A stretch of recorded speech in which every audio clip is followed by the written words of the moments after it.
న్యూజిలాండ్తో ముగిసిన ఫస్ట్ వన్డేలో టీమిండియా 4 వికెట్ల తేడాతో ఘన విజయం సాధించింది. ఈ వన్డే మ్యాచ్ శుభ్మన్ గిల్కు కెప్టెన్గా ఫస్ట్ మ్యాచ్లోనే మ్యాచ్ గెలిచింది టీమిండియా. తనకు చాలా శుభారంభం. అలాగే బ్యాటింగ్లో కూడా గిల్ రాణించి మరీ టీమిండియాలో తన వంతు పాత్ర పోషించాడు ఈ విజయంలో. ఈ మ్యాచ్ అనంతరం మాట్లాడిన శుభ్మన్ గిల్ ఈ మ్యాచ్ గెలవడం చాలా సంతోషంగా ఉందని, అందరి సహకారం వల్లే ఈ మ్యాచ్ గెలిచామని వ్యాఖ్యానించాడు. పరుగులు చేయడమే కాదు, మ్యాచ్ పరిస్థితులకు అనుగుణంగా ఆడడం కూడా అత్యంత ముఖ్యమని వ్యాఖ్యానించాడు.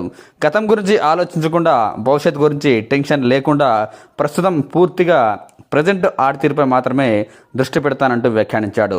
ప్రస్తుతం గురించి ఆలోచించినప్పుడే విజయాల ఆనందాన్ని, అపజయాల నిరాశను ఈక్వల్గా ఎదుర్కోగలమని వ్యాఖ్యానించాడు. విరాట్ కోహ్లీ బ్యాటింగ్ పై కూడా గిల్ ప్రశంసల వర్షం కురిపించాడు. ఈ పిచ్పై బ్యాటింగ్ చేయడం అంత ఈజీ కాదు.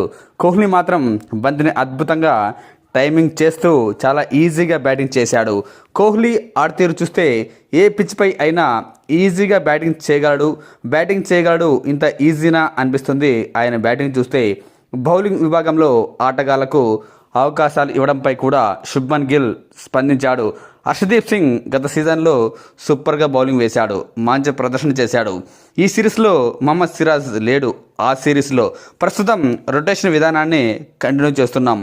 2027 వన్డే వరల్డ్ కప్ను లక్ష్యంగా పెట్టుకొని ప్రతి ఆటగాడికి అవకాశాలు ఇవ్వాలనేదే మేనేజ్మెంట్ ఆలోచన.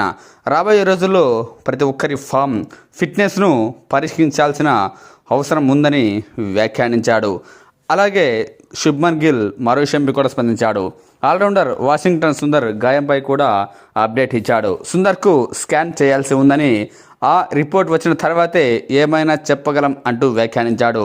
జట్టు అవసరాల కోసం గాయంతోనూ మైదానంలోకి వచ్చిన సుందర్ ధైర్యాన్ని గిల్ ప్రశంసించాడు. మ్యాచ్ మధ్యలో వాషింగ్టన్ సుందర్ వెన్ను నొప్పితో ఇబ్బంది పడ్డాడు.